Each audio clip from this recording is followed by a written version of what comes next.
Good morning students. एनिक radius को हम कंटिन्यू करते हैं।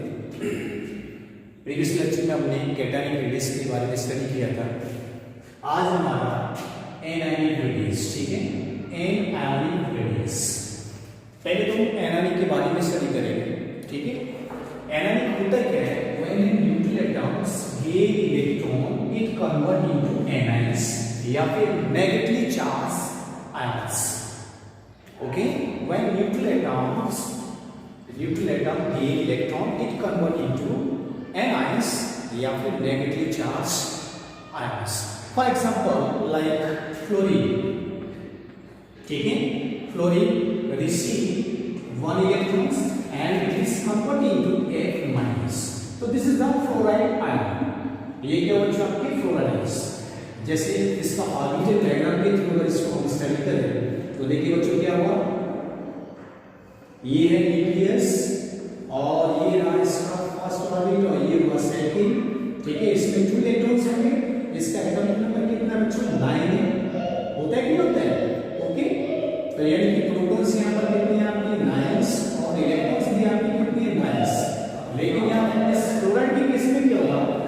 प्रोटॉन्स होंगे आपके 9 लेकिन इलेक्ट्रॉन्स क्या हो जाएंगे आपके 10, क्योंकि उसने इलेक्ट्रॉन रिसीव किया था बच्चों, ठीक है।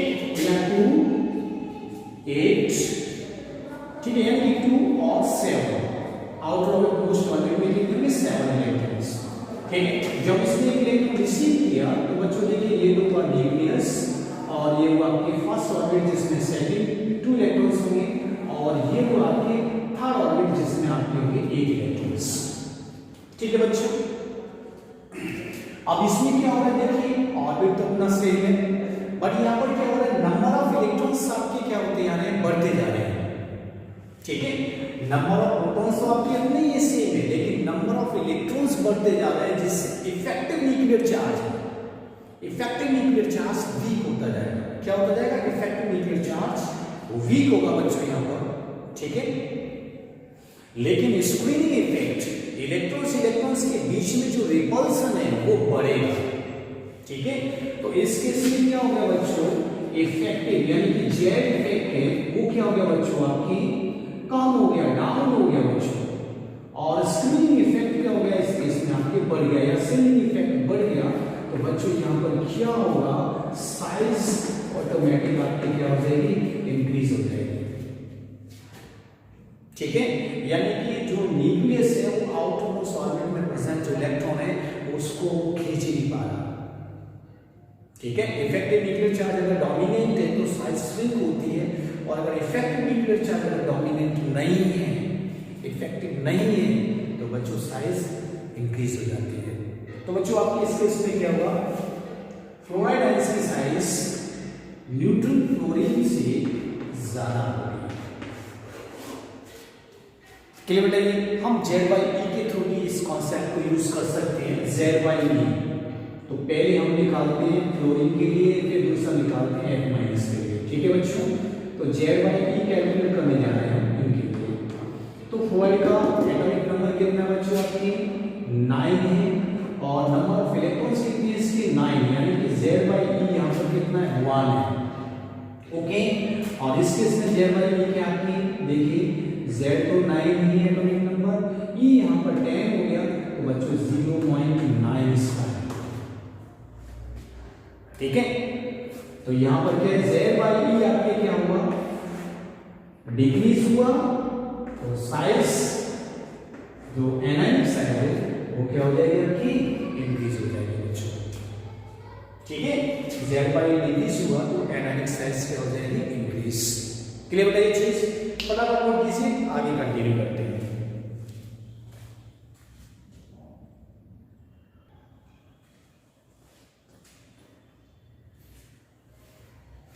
बच्चों का नेक्स्ट टॉपिक है साइज ऑफ आइसोइलेक्ट्रॉनिक स्पीसीज, ठीक है। आइसोइलेक्ट्रॉनिक स्पीसीज के साइज का हम यहाँ पर ऑर्डर स्टडी करेंगे, ठीक है। आइसोइलेक्ट्रॉनिक स्पीसीज तो आप जानते होंगे बच्चों, यानी कि ऐसी स्पीसीज जिसके नंबर ऑफ इलेक्ट्रॉन सेम हो, ठीक है ना, उसको बोलते हैं आइसोइलेक्ट्रॉनिक स्पीसीज। जैसे देखिए यहाँ पर देखिए potassium calcium +2 S-2 sulphide chloride, ठीक है। इनमें सभी में आपके नंबर ऑफ इलेक्ट्रॉन्स क्या बच्चों आपके सेम, इसलिए इनको आइसोइलेक्ट्रॉनिक स्पीशीज बोलते हैं, ठीक है। हमें यहाँ पर स्टडी करना है कि साइज का, कि कौन किससे बड़ा है या छोटा है, ठीक है ना। तो देखिए यहाँ पर Z, पहले हम रखते हैं Z की वैल्यू, फिर हम यूज करेंगे इलेक्ट्रॉन्स कितने, फिर हम यहाँ पर Z इफेक्ट यानी कि Z/E का रेशियो स्टडी करेंगे, ठीक है। तो जो मैंने यहाँ पर एक चीज लिखवाई है आपकी कि for iso electronic species the atomic radius increases with decrease in Z effect. अगर Z/E का रेशियो अगर कम है, जिस स्पीशीज के लिए Z/E का रेशियो कम है, तो बच्चों उसकी रेडियस ज्यादा होगी, ठीक है। तो वो फंडा में यहाँ पर देखना है। तो देखो चेक करते हैं बच्चों, Z इसके लिए पोटेशियम के लिए कितना है 19 है, ओके। और इलेक्ट्रॉन्स कितने बच्चों, देखो एक इलेक्ट्रॉन लूज हो गया है, तो इलेक्ट्रॉन से यहाँ पर 18, ठीक है। तो Z/E का रेशियो आता है आपके 19/18, ठीक है बेटा, ये आता है। कैल्शियम के लिए देखते हैं बच्चों, इसका Z है 20, इलेक्ट्रॉन से यहाँ पर आपके 18, ठीक है। तो इसका रेशियो देखिए 20/18, ठीक है, ये आता है। सल्फाइड का इधर देखते हैं, Z है यहाँ पर आपके सल्फर के लिए कितना होता है 18 होता है, लेकिन आपके नंबर ऑफ इलेक्ट्रॉन्स कितने हो गए यहाँ पर 20 हो गए, ठीक है। तो Z/E का रेशियो 18/20, ठीक है। क्लोराइड के लिए देखते हैं, यहाँ एटॉमिक नंबर 17 और इलेक्ट्रॉन्स 18 हो जाएगा, तो ये माइनस चार्ज है इसके ऊपर, रेशियो क्या होगा इसका 17/18, ठीक है बच्चों। तो ये चीज है आपके इनके लिए, ओके। तो देखिए यहाँ पर पहले वाले पोटेशियम के लिए Z/E रेशियो हम यहाँ पर कैलकुलेट करते हैं। पोटेशियम के लिए Z/E रेशियो कैलकुलेट करके देखते हैं बच्चों, यहाँ पर 19/18, ठीक है। तो यहाँ आता है इसका 1.06 अप्रोक्सीमेट, ठीक है। अब इसके लिए देखते हैं 20/18, इसके लिए आता है 1.11, ठीक है। ये इसके लिए आता है 1.11, इसका 1.06, इसी का चेक करते हैं 18/20, इसके लिए आता है 0.9, कितना आता है बच्चों 0.9 आता है इसके लिए। नेक्स्ट आता है 17/8, इसके लिए आता है 0.94, ठीक है, इतना आता है, ओके। ये इनके Z इफेक्ट है बच्चों, Z इफेक्ट की वैल्यू से। अब आप खुद बताइए कि Z इफेक्ट की वैल्यू सबसे कम किसके लिए है, सबसे कम ये है, और Z इफेक्ट की वैल्यू जिसके लिए सबसे कम होगी उसका साइज ज्यादा होगा, यानी कि S-2 का साइज सबसे ज्यादा है। अब उससे कम Z इफेक्ट की वैल्यू किसकी बताइए बच्चों, ये 0.94 है, तो उसके बाद में आपकी साइज है Cl-। 0.94 से कम कौन है, ये है देखिए 1.06, यानी कि पोटेशियम प्लस, ठीक है। और सबसे कम आपके Ca+। तो बच्चों हम इस तरह से आइसो इलेक्ट्रॉनिक स्पीशीज के लिए Z इफेक्ट की वैल्यू को देख करके हम एटॉमिक रेडियस बता सकते हैं बच्चों, ठीक है। हम एटॉमिक रेडियस कैलकुलेट कर सकते हैं। तो बहुत इजी फंडा है बच्चों, क्वेश्चन पूछे जाते हैं आपके जी में, तो खासकर ध्यान रखें, ओके। सिंपल सा फंडा Z/E का रेशियो, ओके। अब हमारा नेक्स्ट टॉपिक है आपके मेटेलिक रेडियस। देखिए बच्चों, कोवेलेंट और आपके आयनिक रेडियस मिस हो चुका है, अब है मेटेलिक रेडियस। मेटेलिक रेडियस की क्या आपकी डेफिनेशन है, it is the half of the intermediate distance between two adjacent metallic atoms in A crystalline lattice structure. देखिए कोई भी मेटल है, उस मेटल्स में आपके देखिए ऐसे जो ये एटम्स हैं, ये ऐसे एटम है, देखो ये इस तरह से एटम का अरेंजमेंट है क्रिस्टलाइन लैटिस में, ठीक है। मैं थोड़ा बड़ा बना देता हूँ। जैसे देखो ये आपके ये कोई एक एटम है, ये एटम है बच्चों, ये रहा एक एटम बच्चों, ये रहा इतने डिस्टेंस पर एक एटम, ये रहा, ठीक है। इस तरह से मैंने अरेंजिंग एटम बताया। तो डेफिनेशन क्या बोलती है, half of the internuclear distance, okay, ये तो पता है, between two adjacent metallic atom. किसी भी क्रिस्टलाइन सॉलिड्स में ये मेटलिक एटम्स आते हैं, ठीक है। अब इसमें टू एडजेसेंट मेटलिक एटम, देखो एडजेसेंट तो ये भी है, ये भी इसके नजदीक है, ये भी, और सबसे ज्यादा नजदीक कौन है, ये एटम इसके, इसको मैं रेफरेंस मानता हूं। तो इसके नजदीक सबसे ज्यादा कौन है, ये, ठीक है। तो इसको हम एडजेसेंट कंसीडर करेंगे। तो इन इसकी इंटरन्यूक्लियर डिस्टेंस ना लेकर के हम कौन सी इंटरन्यूक्लियर डिस्टेंस लेंगे, ये वाली, ठीक है। तो ये वाली हम कंसीडर नहीं करेंगे क्योंकि थोड़ा दूर है। तो किसी भी क्रिस्टलाइन सॉलिड्स में इंटरन्यूक्लियर डिस्टेंस हम किसकी कंसीडर करेंगे, टू एडजेसेंट मेटलिक एटम की। तो ये ज्यादा नजदीक है, उसको हम कंसीडर करेंगे, ठीक है। यानी ये इंटरन्यूक्लियर डिस्टेंस हो गई। अब इसका हाफ ये हो गया, ठीक है।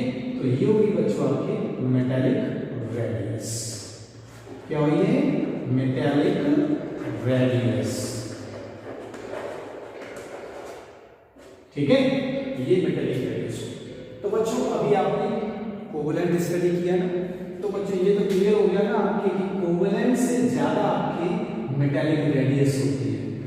कोवलेंट से ज्यादा क्या होती है आपकी, मेटालिक रेडियस। के कोवलेंट बॉन्ड कब बनते हैं, जब वो ओवरलैप होते हैं। यहाँ तो ओवरलैप में सवाल ही पैदा नहीं होगा। ओवरलैप होंगे तो इंटरन्यूक्लियर डिस्टेंस क्या हो जाएगी, कम हो जाएगी ना, और फिर उसका भी हाफ करना है, तो वैसे भी आपके क्या होगी, कम होगी कि नहीं होगी। यहाँ पर क्या इंटरन्यूक्लियर डिस्टेंस का हाफ करना है, बट यहाँ पर ओवरलैपिंग नहीं हो रही है ना, तो आपकी क्या होगा, मेटालिक रेडियस है वो कोवलेंट रेडियस से क्या होगी बच्चों आपकी ज्यादा। तो there is no overlapping of atomic orbitals, so metallic radius is greater than covalent radius. Clear है ये चीज, ठीक है। नेक्स्ट आपकी सी पॉइंट है कि metallic radius is inversely proportional to metallic bond strength. देखो इसमें भी आपकी डिपेंड करता है, मेटालिक रेडियस भी आपकी डिफरेंट होती है, ठीक है। अगर मान लो बॉन्ड स्ट्रेंथ ज्यादा है तो मेटल्स क्या होंगे, थोड़ा नजदीक होंगे, एडजेसेंट मेटल्स ज्यादा नजदीक होंगे तो रेडियस क्या कम भी हो सकती है।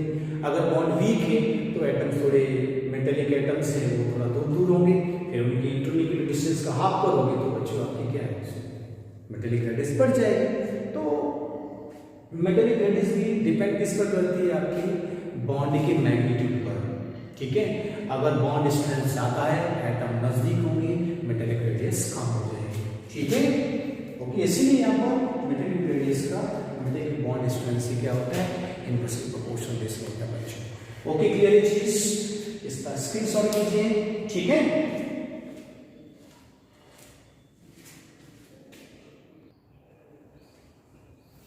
आगे बच्चों अपनी वॉन डर वाल्स रेडियस, आपकी लास्ट रेडियस है वॉन डर वाल रेडियस, ठीक है, जिसको हम क्या बोलते हैं, VWR, इन शॉर्ट क्या बोलते हैं, VWR, ठीक है ना, वॉन डर वाल्स रेडियस, ठीक है बच्चों। तो देखिए ये क्या होती है आपकी, आपने नोबल गैस के बारे में जानते होंगे, those atoms like noble gas which are not bonded with each others, ठीक है।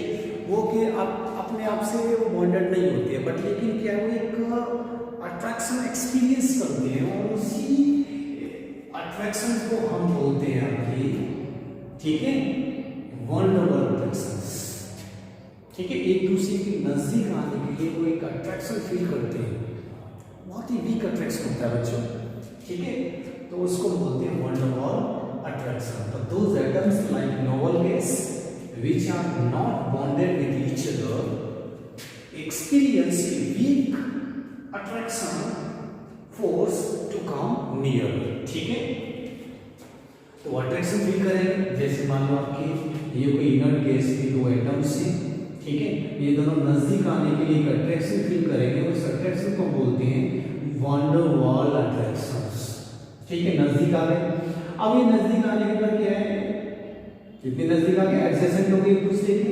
ठीक है, तो अब इनकी इंटरन्यूक्लियर डिस्टेंस एडजेसेंट एटम से, जो नॉर्मल गैस की जो एडजेसेंट एटम से उनकी इंटरन्यूक्लियर डिस्टेंस का हाफ वो होता है आपके बच्चों वॉन डर वाल और रेडियस। ठीक है, तो half of the distance between the nuclei of adjacently placed atoms in a solid state of a noble gas is one wall radius. Clear चीज, और inert gas है only VWR. Inert gas है only van der Waal radius. Clear बच्चों ये चीज, ठीक है। Next आपकी जो नॉन मेटल्स होते हैं, नॉन मेटल सॉलिड्स होते हैं, उनमें आपके दोनों ही टाइप की रेडियस होती है, एक तो कोवेलेंट भी होती है और दूसरी आपकी VWR भी होती है, वॉन डर वाल रेडियस होती है। ठीक है, लाइक दिस। ठीक है, जैसे देखिए ये आपके एटम्स हैं, इनर्ट, सॉरी ये आपके नॉन मेटल्स के एटम्स हैं, दोनों देखो ओवरलैप किया। यहाँ देख लीजिए दो एटम्स हैं आपके, देखो ओवरलैप किया, ओवरलैपिंग किया बच्चे इन्होंने। ठीक है, ओवरलैपिंग से जो आपकी इंटरन्यूक्लियर डिस्टेंस है उसका हमने हाफ किया, तो ये हुआ आपकी CR कोवेलेंट रेडियस। ठीक है बच्चों, ये क्या हुई आपकी CR कोवेलेंट रेडियस। ठीक है, इंटरन्यूक्लियर डिस्टेंस ये होगी उसका हाफ कोवेलेंट रेडियस। सिमिलरली यहाँ भी इसी तरह से यही है। ठीक है, इसका हाफ किया तो ये तो क्यों आपने CR कोवेलेंट रेडियस यहाँ से यहाँ तक। ठीक है, ओके। अब देखिए ये दोनों आपके एडजेसेंट लिए यहाँ पर, इस एटम का ये एडजेसेंट है। ठीक है, इस एडजेसेंट यानी कि ये जो न्यूक्लियर डिस्टेंस हो रही है आपकी, क्योंकि मॉलिक्यूल्स एक्सपीरियंस कर रहे हैं BWF।